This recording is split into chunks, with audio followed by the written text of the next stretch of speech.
Eddie. I sure, because Bernie's in the building right now. Hey. What up, Bernie? Come on. Great to see you. I liked him. Come on in, bro. Yeah, Them, fresh them is crazy right there. What are those? Bernie's close game is on Hey, point. and by the way, my man, you always got to leave the StockX tag on. That's for Tyvus that was hating. You got to leave it on. They know it's for real. That's how you know he's authentic. Yeah, that's authentic right He's there. got it right there. Yes, sir. I could play hoops. I could go on shows today. I'm multitasking. You look like you're 22 right now, bro. You look great. You look Bernie, great. I feel like you're all over the place. I see all these videos you put out. You love getting around. You're having a ball. Hey, Bull, he doesn't have a mic yet. Hold on. Let him get Yeah. the He's mic mic'd on. up. Ask questions. He's mic'd up. He's got his mic on. He's good. Yeah. Never mind. Doing a little tractor Thanks, action Austin. this morning. Is that what we saw? Yes, we are harvesting. I know we probably want to talk a little Guardians baseball. No, we're all about the talk gardening. everything. All about the Are you gardening. into the baseball? A little bit. Oh, heck yeah. Yeah. Heck yeah. Oh, Bernie, Or hey, do we listen, want to when- talk this is a Browns? true But story. Absolutely, though, harvesting today. Yeah. Tell the guys the story of Rajay Davis's home run. And I don't know if this is still true, but Bernie told me we were watching the game together. Yeah. At the stadium, and as soon as the ball went over the fence, Bernie, my son Corey, and myself were in a threesome, jumping up and down, hopping until he crossed home plate. And Bernie said after the game, even though it ended in defeat, he said, I've been played sports my whole life. I've been going to games my whole life. I don't know that I've ever had a moment that was that exhilarating, even as a player, which I was like, wow. Yeah, That you is know what? amazing. When you're a player, you kind of get caught up in the moment of maybe making sure that it materialized right. When you're a fan like that night, that was a special night. And tonight we're going to get back on our winning ways. I hope if it doesn't rain. Shane I Bieber. agree. Yeah, you Yes. believe in Bieber. I know you do. Yes, I do. Yeah. Yes. We're going to talk more about the Guardians with you, but we got to talk Browns. I thought we wanted to talk harvesting. I want to know what were you What are harvesting? you harvesting? There's crops. Those are crops. So Anything specific? well, you know what? Today that was the soybeans and corn out on a farm out there. And actually today also we're as an apple farmer, and now it's my community at the core, and we're repurposing, revitalizing, reinvigorating Appalachia. So repurposing coal mines and to have planted 125,000 apple trees. Good Lord. On an old Essentially trying to shift Eastern Kentucky from a coal economy to, you want it to be farming. like the Pacific Northwest. You want it to be the next great apple area. Well, fossil fuel's been an amazing helper in our country over the last 150 years. Sure. But fossil fuel, climate change, global warming has massively had an effect. And if we don't reinvigorate, repurpose our thought process towards things like fossil fuel, this extreme weather that we've been seeing, whether it was the hurricane down South Florida, the flooding in Eastern Kentucky, unfortunately, this issue is going to get worse. So besides the environmental side of it, boy, and Governor Andy Beshear in Kentucky had a statement. He said when they had the floods in Eastern Kentucky, he said so many people lost everything during those floods, and they had nothing to start with. And that was such a profound impact on me. And Especially, I worked for 3 years in the area that was flooded. That's where Tim Couch is from, and we were on a and text chain this morning we were talking with Tim on that. Yeah. Tim will tell you the devastation in that area is unspeakable. Right. Still, months Yes. later. And from the devastation of what they went through from a personal standpoint, and then on top of the economy and the ability to have and support your families just isn't there. So from a health perspective, it's really tragic. And then from an economic perspective, they're really at a loss. So to be able to come in and implement training programs and educational programs and real life jobs and programs that really reimagine and repurpose and reinvigorate not only the land, but the economic, the community, the families. I'm just super proud of that. Not to mention, those are the same communities like some in Ohio that were taken advantage of by the drug companies. The OxyContin and all opioid that. epidemic there is unspeakable. Unfortunately, we have this issue here in Northeastern Ohio, and unfortunately, by Saturday afternoons, a lot of times our morgues are filled up from the overdose deaths that are unfortunately Bernie, I'm happening with glad the you said that fentanyl. because I know we're getting off topic and we'll get to the Yeah. Browns in a second, but there are 300 opioid deaths in America every single day. That's like a major jetliner every single day going Yeah. down and everybody on board. Can you imagine the attention that would get? One, and then one the next day, and the next day, and the next day? We'd be asking the FAA, what's going on? And What's the wrong Sacker with our family, the planes? starter list, got a total pass.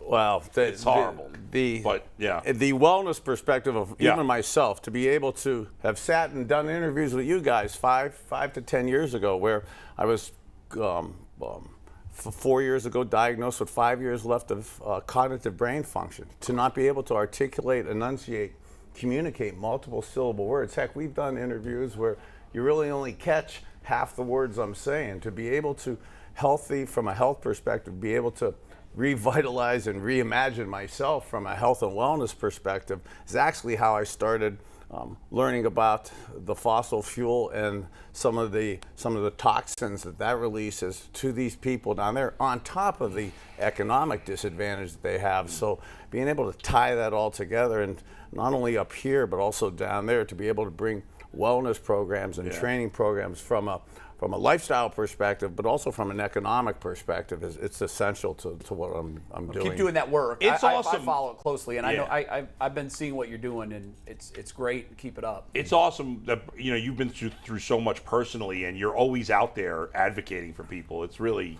Well, great thanks. that You you know do what? that. It's exhausting and it makes us all feel bad about ourselves. I feel so lazy. It with is a Bernie little, around. at times Yeah. it gets a little exhausting. And I'm not saying this to put ourselves or myself up on a pedestal, but, Yeah. we've been so blessed. And I almost believe I've been kind of given these experiences or almost given this knowledge of it, not only to share with people, but it's almost a responsibility. And some of the things that I've gone through from a personal standpoint that we were talking about with the opiate issues, and with people trying to figure out healthy alternative ways to get themselves personally healthy, and from an economic standpoint, I've had to do that myself. Right. And being able to, sometimes years ago, it wasn't easy to share. This, what I'm saying cavalierly now Yeah. today, wasn't easy to say 5 years ago.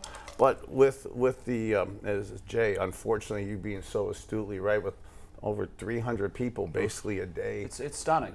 dying of overdose deaths. And that's the ones we know about, because Yeah, Right. so true. many are that. And then sometimes it's a lot of people our age where your heart just stops. Right. Yeah. Which a lot of times is, we don't want to say that's what it was, but we are absolutely. These are what we know for sure. There's 300 Right.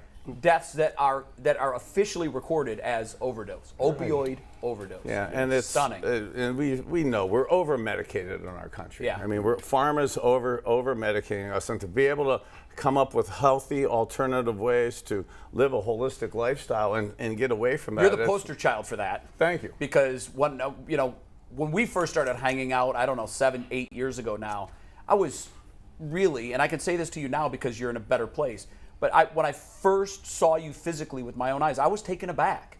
You were you just didn't look healthy. And you've since told me that's because you weren't. But that's why every time I see you now, I'm just minor like, detail, huh? this guy Factually, is. Yeah. I mean, and you know it because I say it now every time I see you, how great you look now. I know you feel good. You're just, you are the poster child for how things can turn around if you're doing the right things. Thank you. If you're doing the right things. You were able to, heal yourself and get healthy and regular and ready to go and back to your normal self. You got any suggestions how to get the Browns defense there? Yeah, can you fix them? Yeah, well, actually, I'm down about 100 pounds from my 7-8 years ago weight. Yeah. I actually think we need to transfer that weight that I lost into our defensive tackles and Little slim, linebackers. little slim. you know? Can we do that? So No, 'cause we from a point out all these problems every week. The defensive backfield isn't communicating. There's breakdowns. The ends aren't getting home. We never blitz. The middle of the run line is awful. Our second layer and the linebackers missing tackles. Like, of all of this, if you had to focus on one thing, because that's how you fix a burning building, like you go in for the heart of the fire. Where is the heart of the fire of this defense? What do you have to fix first? Wow, Jay, you just mentioned 5 points, and I want to disagree with all 5 Good. of them. Tell me I'm But wrong. Tell me I'm wrong. Unfortunately, I don't think you are, and that's really kind of the issue right there when you have 4 or 5 points right there. But one of the things that was clear last week when the LA Chargers came into the game as the worst running team in the NFL. They had 236 yards all season, averaging 59 yards a game. And then they get 238 yards, 2 yards more in one game against us than they did. We bring out the best in people. And that being said, and watching the New England Patriots last week start developing their running game, and Stevenson running for 166 yards, knowing Bill Belichick, that running game and that physical stuff is going to come right at you. And we talked about this when I did the show the first day you guys started this year. Right. We talked about being concerned about the run defense, being light at the defensive tackles before the season, and being undersized at the linebackers. If we're winning, and teams need to throw against us with the pass rush, we could get up the field with their defensive ends. But if we're losing, or the teams that going to play ball control, our inability to really stop the run when a team wants to physically run at us has really been exposed. I was concerned, we were concerned about that before the season started. Unfortunately, it's massively played out as the season's materializing, and as we see a game coming up this week with a rookie quarterback, a Western Kentucky Hilltopper coming in. He's 17 for 21 last week, 188 yards, 1 touchdown, 1 interception. A lot of his completions were off of play action. So Bill Belichick played a game last year at Buffalo where he did not throw the ball at all. Yeah. I'm not sure he wants to come back to Cleveland and do that, but I wouldn't put it past him to somehow, some way, he ultimately wants to get the W, and stopping the run has been exposed. And by the way, Bernie had a great line on his podcast that I saw a clip this morning when you were talking about, because somebody mentioned, I can't remember who mentioned Deion Jones, joining the Browns. Not Deion Jones. is it Deion Jones? Yeah, the linebacker. Okay. Jones. No, it sounded wrong in my head. And then you were talking about Ramondre Stevenson. Somebody said that he's on the IR, and then Bernie goes, yeah, I think those 2 players that Ramondre Stevenson just ran over, they're going on the IR now because he had a good game last week. But Bernie, here's my question: Is it scheme because Joe Woods doesn't really have an aggressive style of defense? Is it the players? We knew that, as you said, that they were not great at defensive tackle, especially. But is some of it there's just got to be more effort and more anger in terms of, we've been humiliated the last few weeks. Let's go. Let's kick some ass here. yeah, I really like the Coach Stefanski even keel professional approach, but there are times and situations where the anger, the emotion, the adrenaline, I think has to play into it. And one of the things I talked about on the podcast this week, and I've been thinking about since then, and as you kind of get ready for this week, is we play kind of the 3 safeties, the 4-2-5, the lighter linebackers and stuff, and we've been playing kind of zone cover 4 coverage where you're kind of getting your pressure with 4 guys. One of the things I really think we could create is, to that aggressiveness, to that motivation, is almost playing more blitz coverage. And you could do blitzing to stop the run and stuff. And when you have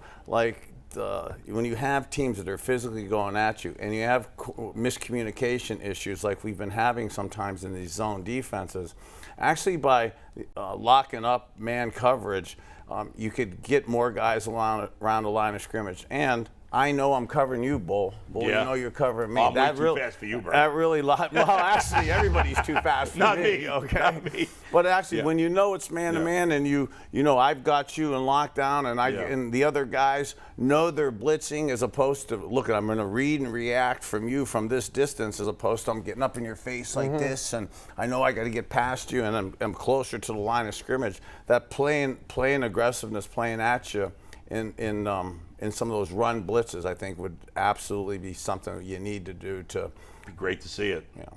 And we haven't seen much of it, and I think part of we were talking about the turnover differential and how at the end of every year, and you know this being a quarterback, the one stat, if you just want to look at one number and figure out what kind of year they had, the plus minus is the stat to look at. We talked about it this year. Philly is number one. They're the only undefeated team left. The Browns have a 0 turnover ratio right now. They're middle of the road. And for some reason, and I think that you force turnovers as a deep. Some of them are luck, tip balls, whatever. You know, you strip the ball. But with pressure, Most of it, you create. you those increase tip the balls. likelihood of getting turnovers, which increases the likelihood of you winning when you can play aggressive. That's why I just can't understand. Is it Joe doesn't think he has the guys at the back end of the defense for that? Why are we seeing absolutely no creative schemes and stunts and blitzes? It's like we're sending 4 every single time, and we're not getting home with 4. Yeah, I think, again, I wish I could disagree with you. I wish I could criticize that. And I think it's, I think that's... Grab your mic, Burn. It just came off your jacket. Oh, okay. Clip it back on there. I think that's clear, though, that not only to us, but also to the coaches, and You mean the opposing offenses know that they're not going to see any blitz? No, I mean to our coaches, our what coaches, they're talking right. about. And as you're preparing for a game and a new game like this, and not wanting to give up what your game plan is going to be, I don't think you want to agree from a coaching or a Browns perspective with us.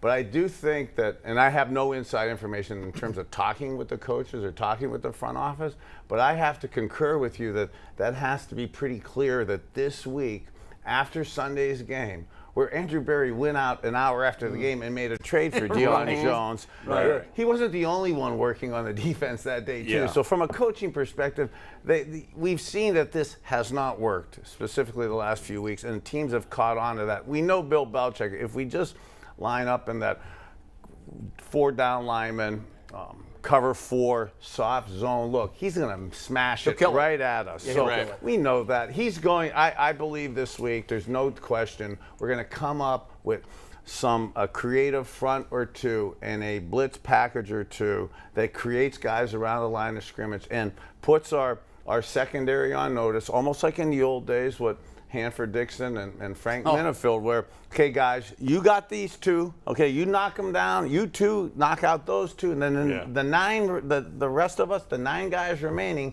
are going to stop the guys in between the numbers. McNuggets has some news to pass along. Yeah, we got to do real quick. We got a little breaking news here. Game 2 of the ALDS tonight between the Guardians and the Yankees, as we alluded to, could be postponed. Well, now it is officially postponed. They will play Game 2 tomorrow at 1:07 in the afternoon on Friday. So that does push back Game 2 to Friday. You know, the interesting thing about that, Bull, maybe you can help me on this because I don't know. We saw that the shadows became a huge issue. Yeah. Huge issue. Yeah, I can't And remember in Yankee I'm Stadium. trying to think of the shadow pattern at Yankee Stadium. I can't. It's not coming. I don't remember. I love either. that you're trying to think of the shadow pattern at Yankee Stadium right now. The reason I'm thinking don't of know. it I is know, it because matters. It is. You were at the game Saturday. Yeah, I was. I mean, TV doesn't do it justice because the cameras can auto-adjust the iris, and it makes everything look bright. Yeah. But when you're at field level and you're trying to see that baseball, it comes out of the hand stark white. For some reason, And by the time it crosses He had the amazing edge of seats for the pitcher's last mound, game. We've had to hear about it for 3 days. it's dark. I You can't remember see He didn't I invite you? remember the Now, Blue- can you believe it? I I'm in think the the Blue boonies. Jays have it if they open in Dome. I think the Texas Rangers have it a little bit, and I think the Astros Most have stadiums, do, because the way they're situated so that the sun isn't in the player's eyes. Yeah. Right. Most of them are situated so that's never a problem. Right. And so you do get a shadow pattern at just about all the ballparks. I just can't remember at Yankee Stadium. I hope the how shadow it pattern creeps in. helps us and hurts them. Let's be positive about this. You know what? Well, They're the ones who hit, not us. Here's my theory on that. I think it helps the Yankees immensely, and here's why. As the day gets older and the shadows get worse, that's when you tend to get into your bullpens. Well, our bullpen already has the advantage. I think the reason the Rays bullpen looked as good as ours did is because our hitters were hitting with bags over their heads. They couldn't see the baseball. So it's also going to make anybody pitching in the 3:30, 4:30, 5:30 hour, it's going to make the pitchers that much more unhittable. So I think it is an advantage for their bullpen. It could depend on the day, too. If it's a cloudy day, it might not matter. If it's cloudy, it won't matter. You know, I don't know what the forecast is, but it's why- unfortunate. I was looking forward to watching Why wouldn't they just play those simultaneously? They just want to make sure everyone can see every playoff game. Yeah, right. That's why They're trying to can't? maximize their ratings potential. Well, I know people are going to get all upset now. What are they supposed to do? They're not. They don't I'm want not to put mad. games No at one's the mad same yet, time. Bull. No, you know what? No, fans always complain when there's a day game. Well, Jensen Lewis actually Don't get had pre-mad at everyone. Jensen Lewis had a theory that he thinks it's good for, or I don't know if he said good, but everybody's saying, oh, it's tragedy if Game 2 is rained out because that means Bieber wouldn't be able to come back on short rest for Game 5. But this is what Jensen Lewis tweeted this morning. Was that this morning? Yeah, this morning. He says, not going to lie, hoping Game 2 of Cleveland, New York gets postponed tomorrow afternoon. So he must have put this out yesterday. No, Why, two, you asked? two tomorrow afternoon. Oh, So two it was tomorrow this afternoon. morning, Okay. yes. Strength of Cleveland bullpen far outweighs the New York bullpen and will put Aaron Boone in a precarious spot of deciding how much and how often to use his high level. I think in the end, who knows? You never know. Well, and you know how it is in playoff baseball. You try to make something out of it. You analyze everything that's going on. Yeah, and unlike in the regular season, in the playoffs, you manage your pitching staff to win that game. You really do. Yeah. And so, But you also in the playoffs, you are, unless it's a deciding game, you are managing with tomorrow in mind with your bullpen. right, but you're are. not. But you can't. I mean, you have to win the game you're playing because you might not get to tomorrow, or tomorrow may not be as meaningful. You might not have a situation to use that pitcher. Right. So you're not going to hold that pitcher out. Bernie, this is the part of the show where the dads talk baseball, and we watch it like a tennis game. And Did you a big baseball fan, Bernie? I'm gonna need my chiropractor. After I know. Yeah. Did you play baseball? Oh, I I can't love remember. baseball. Yeah. You played? Oh, yeah. I And played baseball. Bernie- I actually think I was better at baseball when I was younger than football. Really? Yeah. So how come you didn't stick with it? You know, when I got the zest for football, and that was the excitement of being out there on Friday nights in high school, that was just so special to me, and being the quarterback. Speaking of the time of day, I get it. Speaking of the time of day, did you have a preference on when you played, as far as 1 o'clock, 4 o'clock, and sometimes maybe a Monday night game? Which one was which one did you like the most? And which This one sounds got you? cocky. That's a beautiful question. Okay, I love the night games. I love the playoff games. I love the games when I was the only quarterback playing, because I knew everybody else was watching, no matter what they said, and I always wanted to be good when that happened. So Monday night games are very special to me.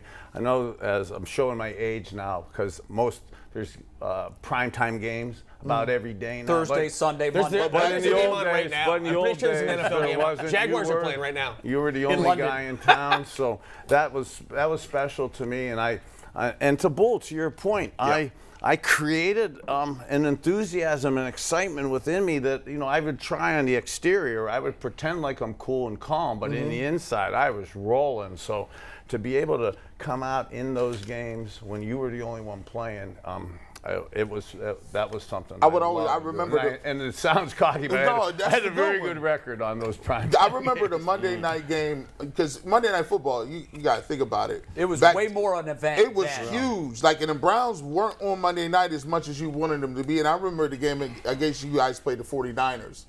And I remember y'all playing at home. And I remember my dad, at that time, my mom and dad's like, bedtime's 9 o'clock. Back then, your Monday Night Football come on, man. I hadn't thrown my 9 bombs o'clock. yet. You got to See? stay up a little I'm later. my dad, shout out to my dad. I love him to death, because he listened to my mom about everything. Whatever she says goes. But when it came to sports, I knew I was in there. He's like, the boy gets to say, I was sleepy as Dad hell. got the it right. next So day. that game you're talking about, the 49ers Monday night game, was actually 1993. Last time the Cleveland Browns started out 2-0. I was the QB. Bill Belichick was the head coach then. Wow. He I was the remember that. QB for that. And Who started? Was it Steve Young starting for the? Steve Young, myself against Steve Young, and I hit Michael Jackson. Michael Jackson. By the way, Thriller with a wait a couple second. of fades. AKA Michael Dyson, right? I remember Dyson. he caught two But caught well, two here's the those. question, Bernie. How were you able to call the plays with Leroy Horde on the team because he never stops talking? I do love Leroy, I know. It's hard to get him. I tell you, Leroy, that's the only time Leroy didn't talk was in the huddle. Was on the okay? field. Yeah. Okay, Yeah. you just shut up at that point. But you know what, that was, Yeah. that go back for those memories to have been to that game on Monday night in 1993. And actually, again, last time we were 2-0, and I got to play the 49ers twice that year because we beat them that night on Monday night. I got released, and we were in first place a couple weeks later and got to play the 49ers in the NFC Championship game to get this. Yeah. I remember that. I was just at the time. I was just like, hold on. Like, I'm 40 now. So that time, it's in my wheelhouse. Yeah. I'm like, what you mean he got released? Like, just. Oh, yeah. I had to ask my dad. You weren't the only one. I was confused. I was Yeah. like, what is a release? I had never heard release before. One of my favorite Bernie stories is your last play with the Browns, and I know you said it because every time I'm with them, I ask him to tell it again. But it's so good, you got to share it with our audience. Yeah, well, we were talking about the 49ers game. A couple weeks later, we're playing the Broncos again, and it's like week 7. We're in first place, and they had real aggressive safeties, Dennis Smith and Steve Atwater. And they really hit, and they came, and they played tight to the line of scrimmage. And during the course of the game, again, and I believe the quarterback were a result-oriented position, so you need to make plays when they show themselves. And teams come up, like I believe we're going to come up with some defensive packages this week from the blitz perspective to stop the run from our defense against the Patriots offense. I know that other teams are going to do that to me. So there'll be stuff every week that you hadn't seen on film. So seeing these guys during the game, it came up to me that they kept squeezing Michael Dyson Jackson Thriller coming across the middle on a square inch at like 14 to 16 yards. And to me, that's the ultimate sign of disrespect when defensive backs don't respect my ability to throw the ball deep over their head. So when they're squatting, and back in the old days, you could kill a defenseless receiver. Yeah. So it wasn't. You could, and there would be no penalty. You could kill the guy. Yeah. And Carry I'm him not off on saying a stretcher, no that- flag. Yeah, and I prided myself. I never threw a football above your chest over the middle of the field. But today, you want to throw the ball above your chest because you're not allowed to hit the guy. Yeah. And you get an automatic interference, roughing the hitting a defenseless receiver call. So seeing that, knowing those guys were doing that, and then knowing that I had changed plays the previous couple weeks and that I was probably in hot water if it failed, I didn't. And communication is such an issue, whether it's in football or in life. It's amazing how you could just tell somebody something. You could look each other in the eye, you could say yes, and then you flat out forget it. Okay? So to make sure that you didn't forget, I looked Michael Jackson in the eye and said, look, this is what we're going to do. We're going to do a square and takeoff.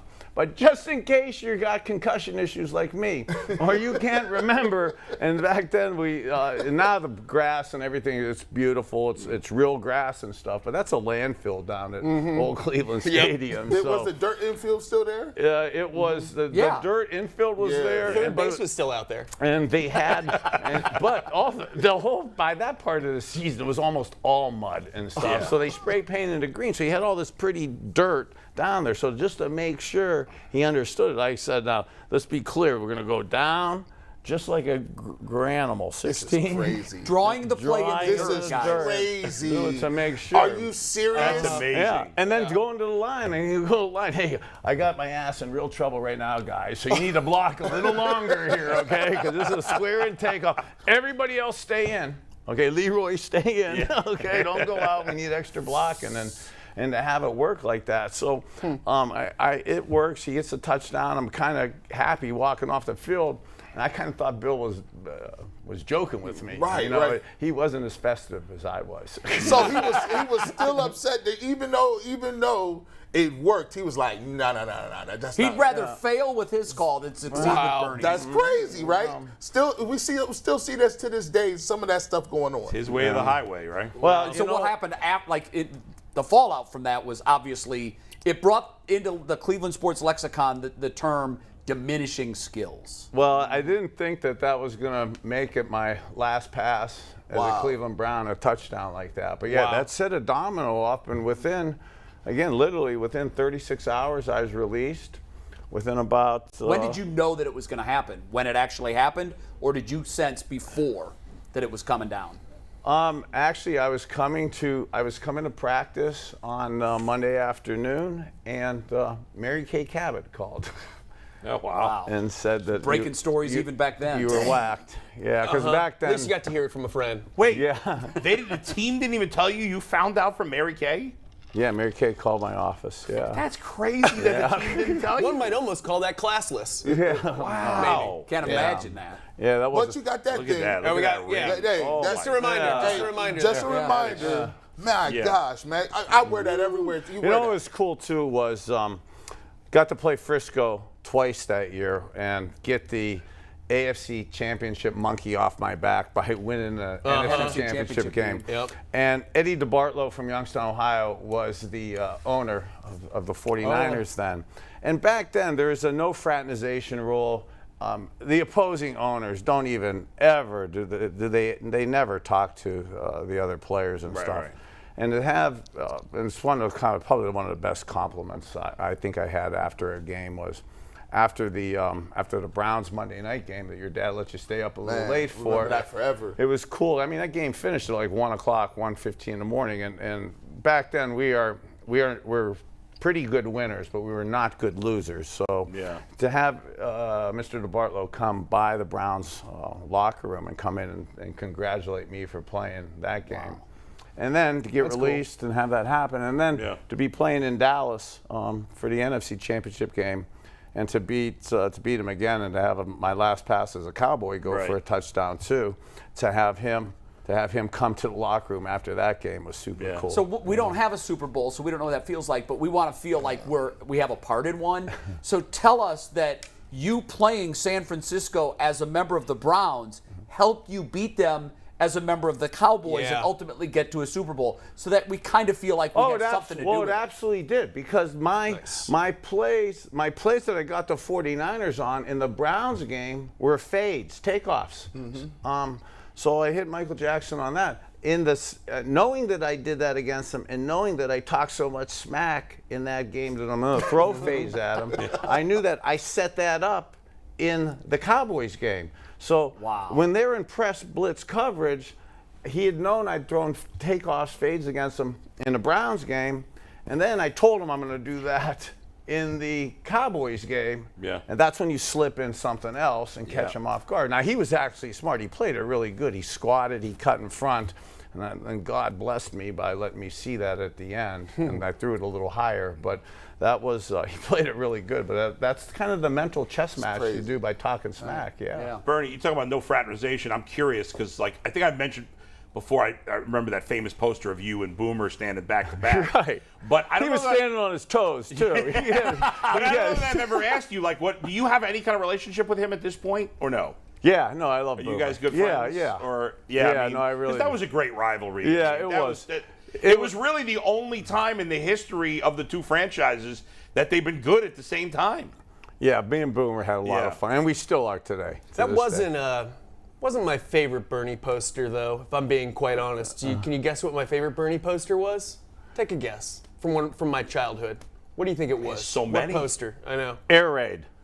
It's the Air Raid. I couldn't find it, like a decent high-res version. But I was able to print it out. That's the Bernie Kosar Air Raid poster. See, This it's is my favorite. That's fine. Yes, that's the That's Bernie Kosar super Air fun. Raid poster. No, that's not Bernie Kosar. That's Tom Cruise. Is that not fantastic? That was pre-daughters with hair. And you know why he got that? He's the last, I would say, football-wise, he's the last of a dying breed. Like, in that era, there were actually quarterbacks that would call their own games. Oh yeah, you were expected to. I mean, I was coached.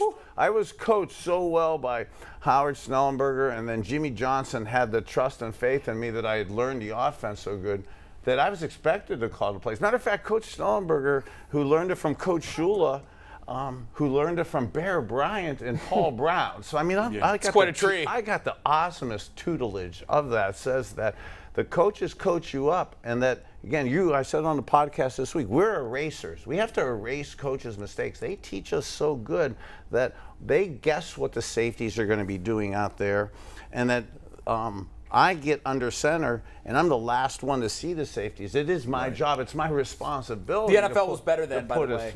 I think it was better then because you're right. It's almost as if the teacher told you the answer to a question that ultimately changes. Yeah, like and that's what football is. They're giving you a look. Don't you think some of the veteran quarterbacks today are still doing that? No, nobody calls. Oh, we're not doing it. No. I don't mean. But they you can check out of them. The play. Yes, you can certainly check out of them, but even that doesn't happen a lot anymore. No, some do, Brady but not probably.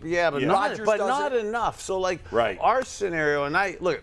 You can't really criticize the Cleveland Browns offense. We are scoring north of 26 points a game. Right. You know, we are one of the top tier offenses in the league.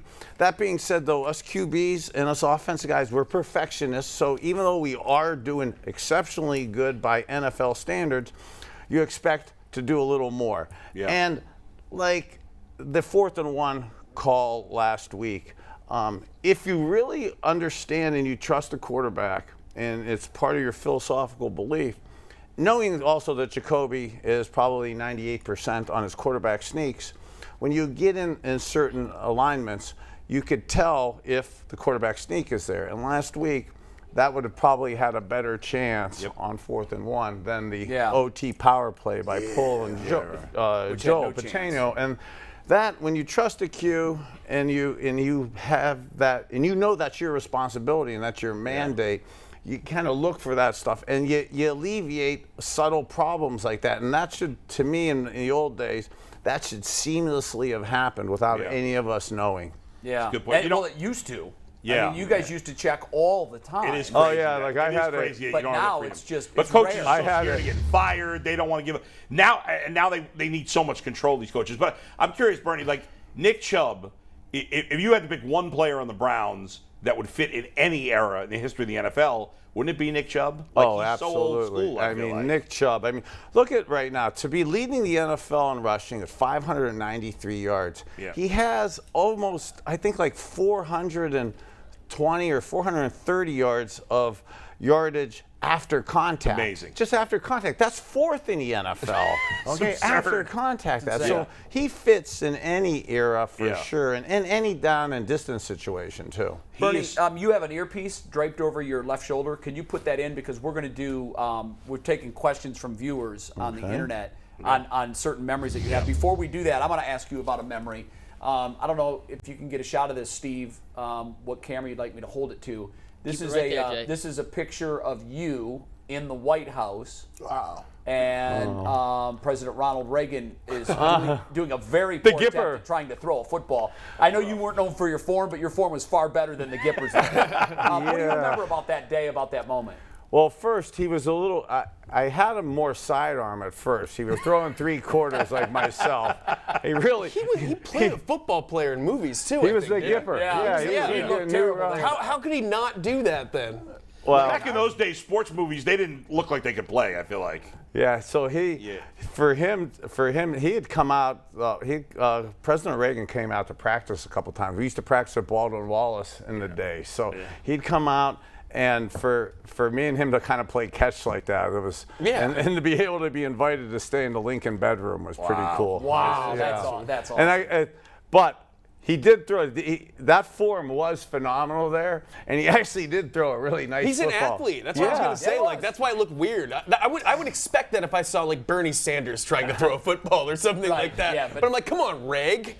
I'd have had to show up for that. Like, people be saying they ain't going to the White House. I would just have to go, bro. Just for the simple fact of being like, you don't get that often, man. For the experience. The experience alone, right? Like, just going through there, it had to be amazing. Yeah, it's absolutely intimidating. Whether you're a Democrat or Republican, when you have an opportunity to be with the president, be in the White House like that. That was absolutely inspiring. You steal anything? Cool. Be honest. You trying to get him on a Willy Wonka. Something. I saw you soul on top of stuff. Anything like that? You got a little something, right? Did you find Kennedy's secret passage that he used to go get? I didn't find those secret passages there. All right, what's our first question, McNuggets? Yeah. Bernie, can you hear me real quick?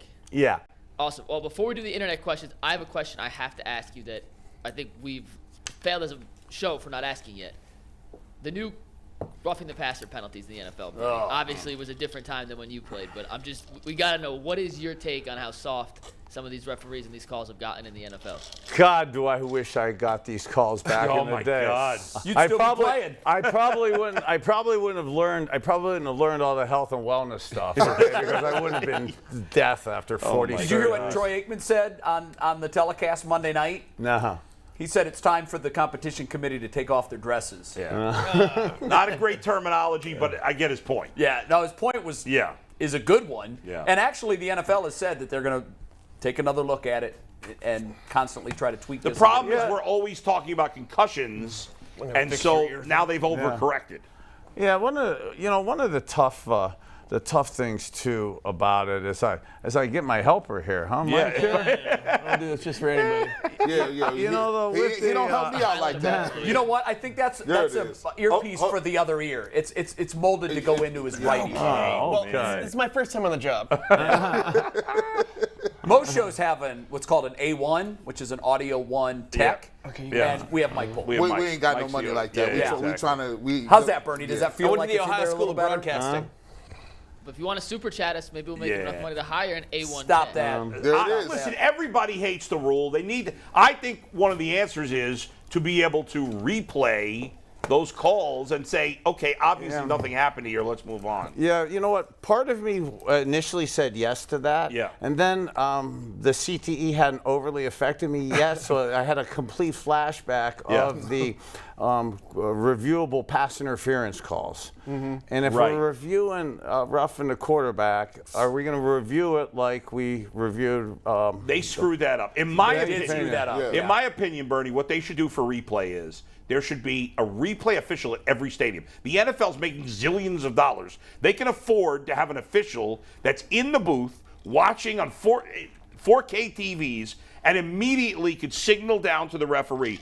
He's got 30 seconds to get the call right, maybe 20. If you can't figure it out in that little time, it's not worth changing No, they got to call New York, wake the guy up. Right, it takes forever. Hey, buddy, if you were doing it with the guy and it was just like when there's a call wrong, we get it right, whatever the penalty is. You know and we what's correct it. Isn't that best is you know, tennis. as you're saying that, I'm thinking, and I'm probably going to make a smart aleck joke here, but like it's like I'm thinking about, don't they have that now with that independent doctor who's watching what happens, that's and not if he going sees well. something, Right. you're supposed to stop. And I'm sensitive to this. I talk a little bit on my podcast about it with the Tua and the Dolphins. Right. I mean, that's who I actually finished my career with. Right. Those doctors were my doctors. I see why in the 80s and 90s we have these concussion issues now. Huh. It's one thing to see that happen in the late 80s, early 90s, but to have the same people, the same people doing that still to Tua today, and knowing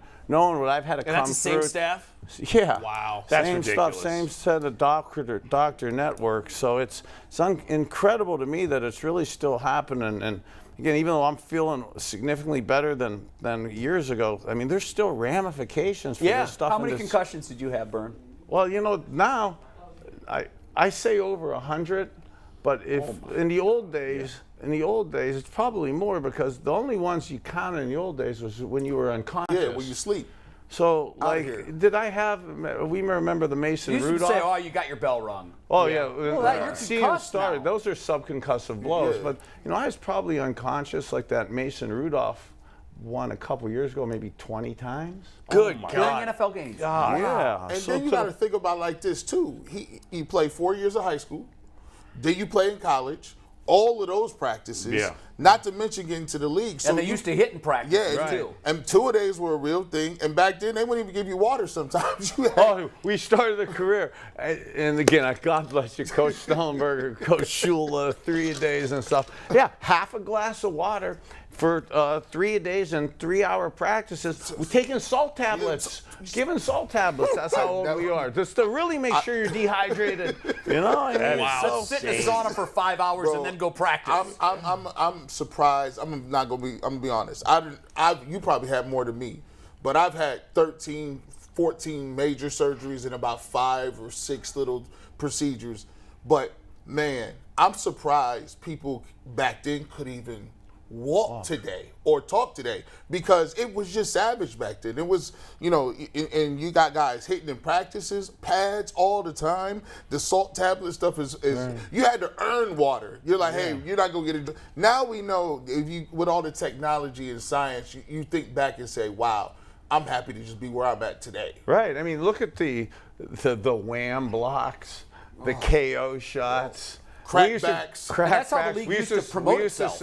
We used to say, let's ear hole you. Let's ear hole you. I mean, and be proud of it. Yeah. And to the point where. Did you see the Ricky Williams comments from recently? That he was on a podcast somewhere and he was asked about that, of if the NFL cares. And he started his comments by saying, the NFL cares absolutely not at all about this. Oh, not one bit. This is all a farce. To say, and this is what was stunning to me, and I wanted to ask you if you knew this was verifiably true or not. He said the average life expectancy of a former NFL player is 57. Is that true? That seems awfully young. So it's interesting that you're saying that. So I saw a scary stat that if you played more than 7 years in the NFL, your average life expectancy is 57 or 58 years old. Okay, so that must be. Now, he didn't qualify it by saying 7 years. 50. I wear this shirt here, not to promote here The Rock here, but this is to show you why I got these concussions. I played in an era with Lawrence Taylor. This is Michael Kosar. Amazing. This guy was 6'3", 245. He'd be suspended for a year if he did that today. I'm almost 6'6". So he's almost 6.5 feet off the ground at 245 pounds. That's about 0.2 seconds away from a ear hole concussion, a couple broken ribs here. I wouldn't have showed it if I didn't complete the pass, though. Okay? I can see why you want to celebrate that and wear it around. But I do this. I mean, God bless them. But Michael Kosar, Reggie White, Jerome Brown. I don't want to cry here, but Chris Dolman. These guys all crushed me. They're all dead. Yeah. They're all. Michael's passed. Okay, 57 years old. No okay, I've lost so many of my friends. Chris Dolman. Okay, an amazing man that I played against at University of Miami against when he was at Pitt, and then with the Vikings and stuff. And to see, not that they're not only not with us, but the horrible way that they go out. How Chris passed, how Michael passed, how Reggie White. And this is something that, from an awareness standpoint, we're talking about myself and how I got myself somewhat better. Some of the stuff that we need to do as players. The league is not going to help you players. They're not going to help us. They only care about not getting help sued. ourselves. Bernie, but you are, and I jokingly called you the poster child of this, because of where you were 10 years ago and where you are today. You rattled off no fewer than 10 numbers today. 5 years ago, you're not doing that. You're just not. Right. He's sharp. Why aren't you the poster boy? Why aren't you employed by the NFL working with former players and current players on exactly, you did it. How did you do it? Why aren't more people following your lead? I think that the number one expense for an NFL team is a salary cap. The second expense for an NFL team is injury, grievance, and medical, and that. That's true. And we are so old that we are a liability, and they don't want to. They don't want you to live. They don't want us. So they want us. And I'm not saying this to be mean, nor to cause. They're waiting for us to die. So we are a liability from their P&L, and I don't believe they want to do any health benefits for us. So us players need to help ourselves. Were you part of the concussion settlement? Yeah, amazingly, I did that to create a baseline to find out how set up the league is to make sure we're all denied. We're all denied. You've never seen a penny from the league? Oh, God, no. All they do is waste your time sending you around the country to doctors that are part of their network to deny you. Matter of fact, we have some of the best. I'm a trustee at the University of Miami. We have excellent medicine at the University of Miami Medical School. Northeastern Ohio in Cleveland, with the Cleveland Clinic and University Hospital. We have some of the best medicine in Northeastern Ohio. It's amazing to me that when the league, when you have to do this stuff, they send you to Chicago, Right. to Kansas City. I flopped. They're sending you guys to doctors that they know are going to deny you. I mean, sending me to, why I got to fly through 3 stops to go to Kansas City, to stop off in Chicago. And this, again, I ended up having a seizure. Besides the concussions and the surgeries, I've had 14 seizures. I've been in a coma twice for 72 and 96 hours. Oh my God. The 4-day one was post one of the NFL running me around like a dog, and I flopped because most of my seizures were in altitude issues with planes. So I flopped in the O'Hare Airport. Oh my God. You know, I shouldn't even have been going through Kansas City. I'm glad he's saying this, because there's a lot of people that believe, oh, they see the money that these guys are making now. They made good money back then, but when you want to talk about the health risk and the health bills that they accumulate after football is crazy. And the concussion settlement, you know, people talk about, well, they should be getting money and there's a college concussion settlement. And I know exactly what he's talking about, because if you go to that concussion settlement, they have a baseline of different things. So the goal is to prove that was either pre-existing or it happened independent of playing football. Right. Pre-existing, Yeah, I graduated college in 2.5 years, and now I can't spell college. Yeah, right. Chidi Ahanatu is a former Tampa Bay Buccaneer, and I've had conversations with him about this.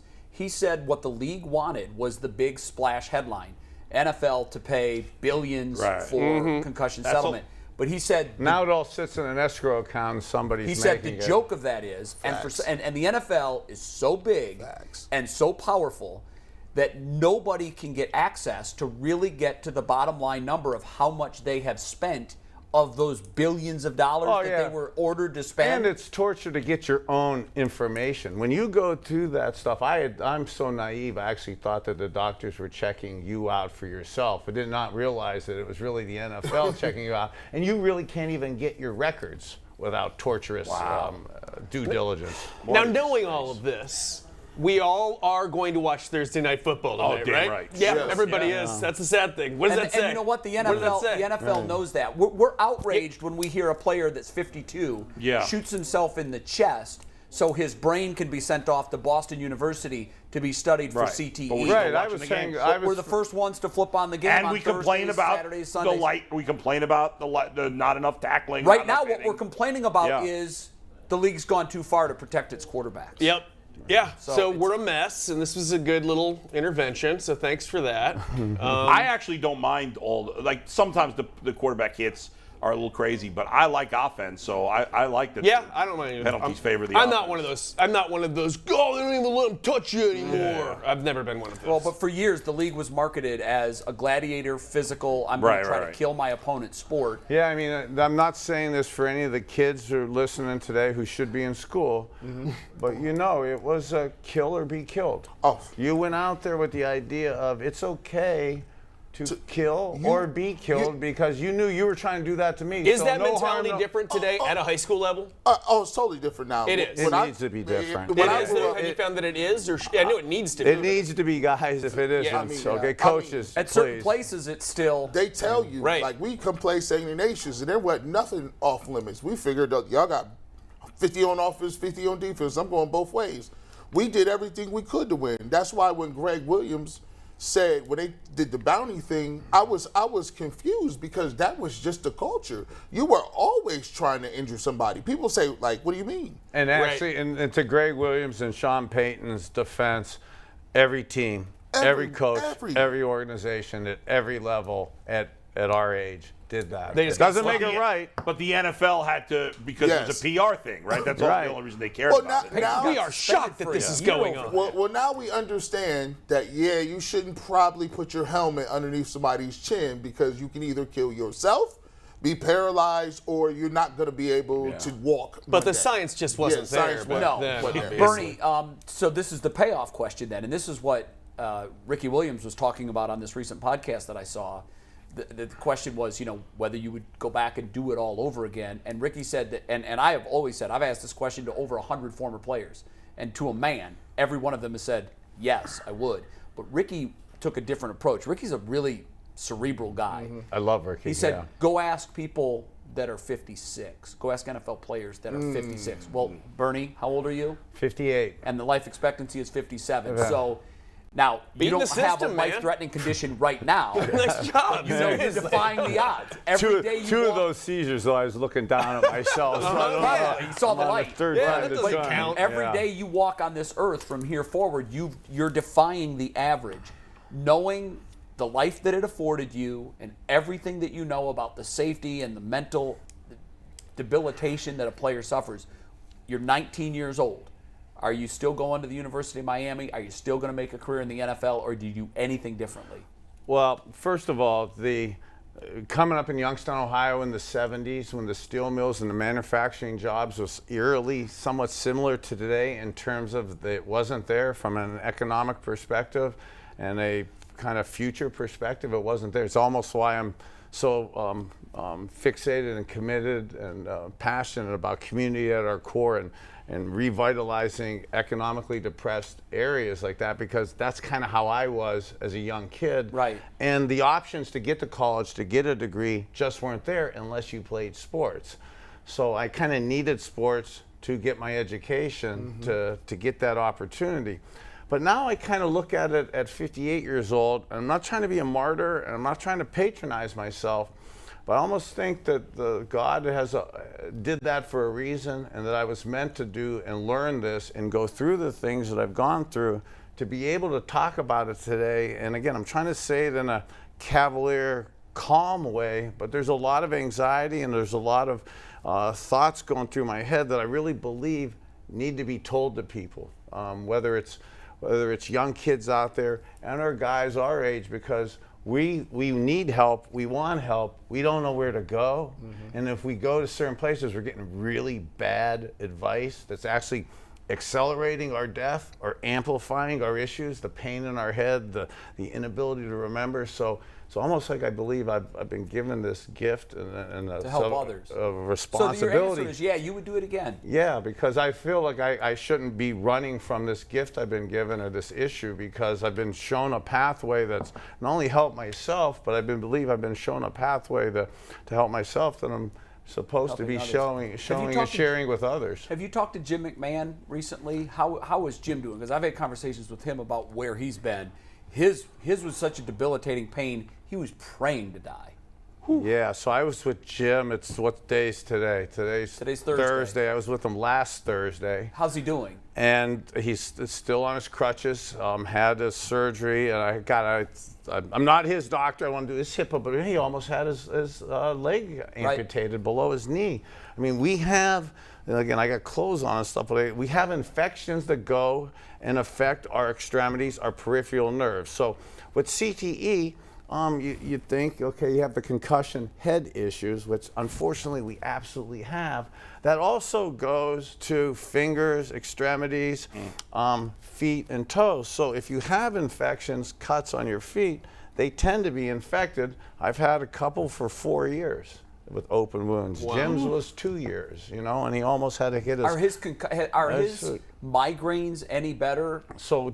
Because he was doing some experimental neck So stuff. we're both doing extremely experimental, progressive stuff to increase blood flow in our extremities. Man. Jim, through his chiropractor, has been able to release tension in the neck to create blood flow and more oxygen, because we're deprived of oxygen and blood flow in our extremities. That accelerates the issues in our concussions. I mean, you saw Tua during the game the other day, up on when his fingers started kind of going like this. Yeah. Fencing, that's a midbrain traumatic brain disorder. Yeah. If you watch, like myself, I can mask it now because I'm cognizant of it because I know I'm on TV right now. If I wasn't when I first started the podcast, I'm not pitching to look at the podcast, but if you look at the podcast and you're a neurologist, look at the first one.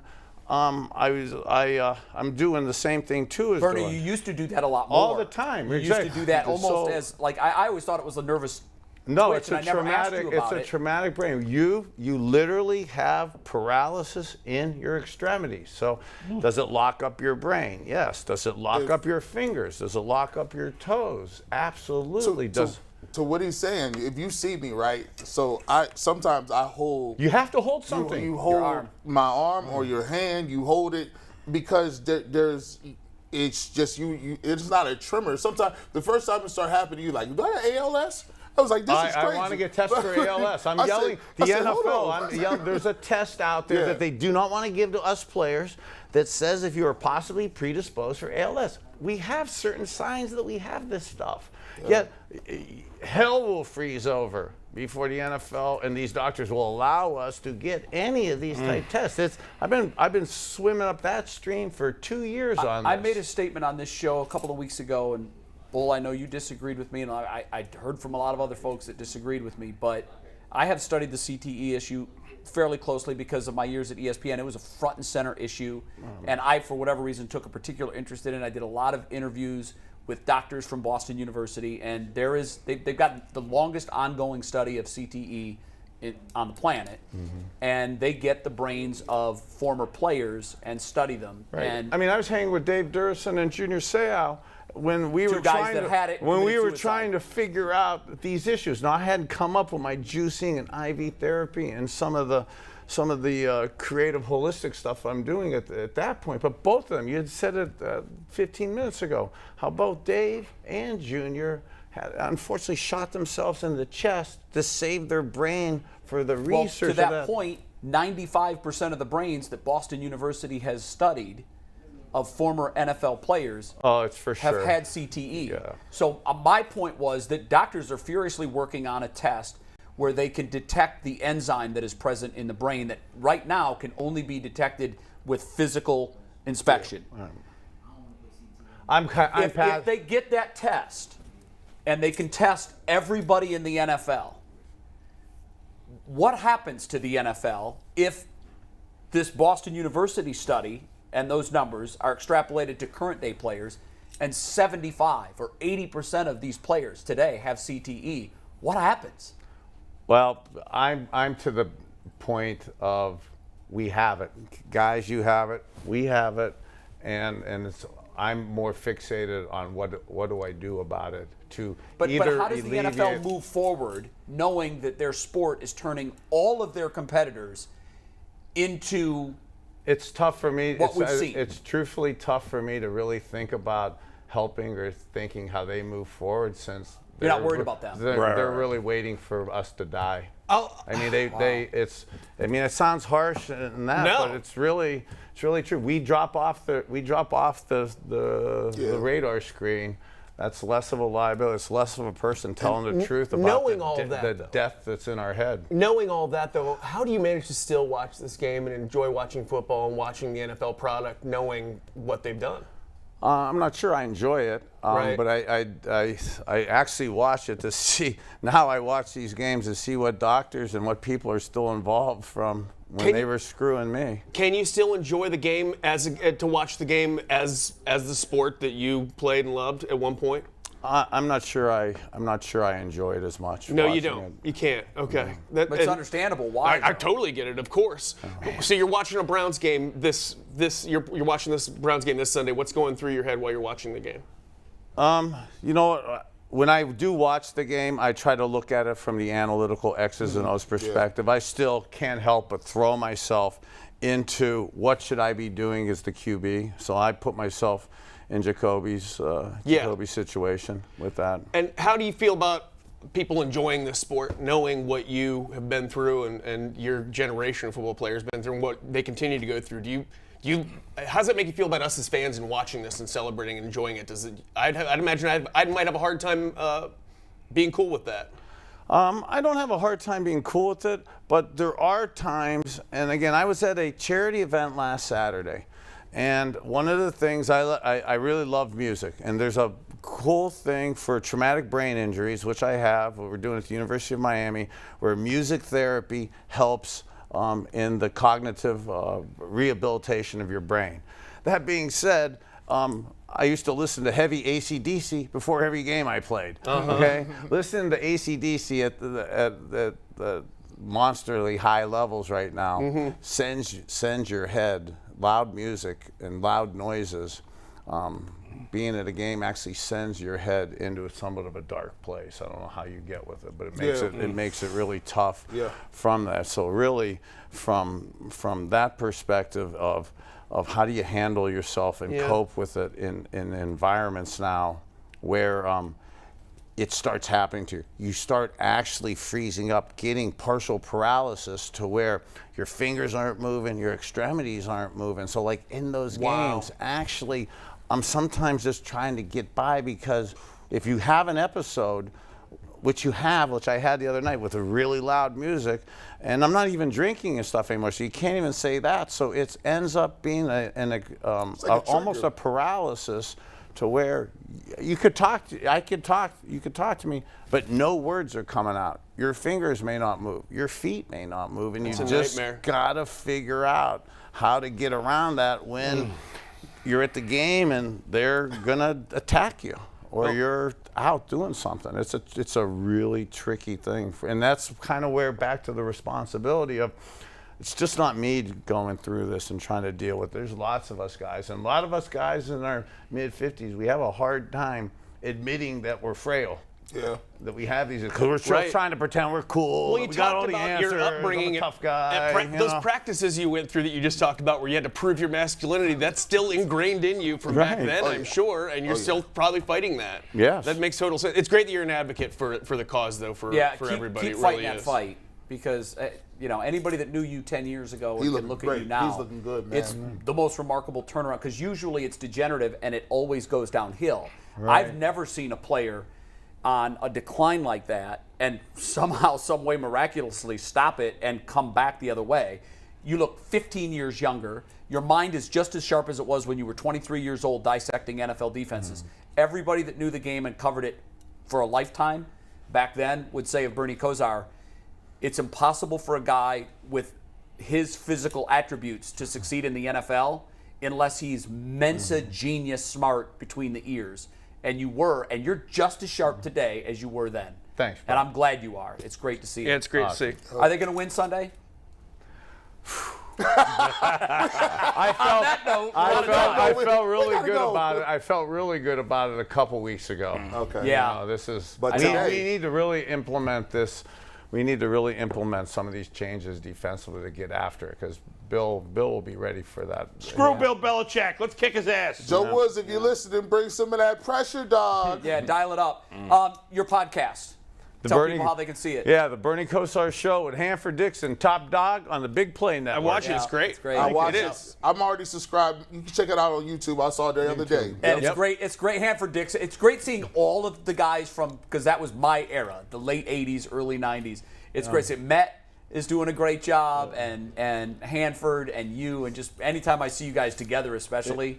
And we have Leroy on every week. Yeah, I love Leroy. Yeah. Anything you'd like to say to Leroy right now that we're going to clip and play it when he's on the show next week? Well, I don't want to compliment Leroy too much, but Leroy was one of the best pass catchers ever. Okay, really? And we had such a cool routine during our games, because I would try to act like I was going to run towards the line of scrimmage. Now, we all know I was slow, and all know I'm not going to run. What? But Leroy and me had such a good routine where he'd call my name, he would fake like he's blocking, but he'd always try to get open. So Leroy had some of the most creative throwing catches and touchdowns, and he's so friggin' resourceful out on the field. He's a smart guy, too. He is super smart. I hate sucking up with all these compliments. I really want to Leroy, bust don't get his a big chops. head. Yeah, I don't get a big cranium. It's too on late. it. You remember the night that we were all out at Johnny's? There was a big group of us, and he was trying to airdrop the pictures.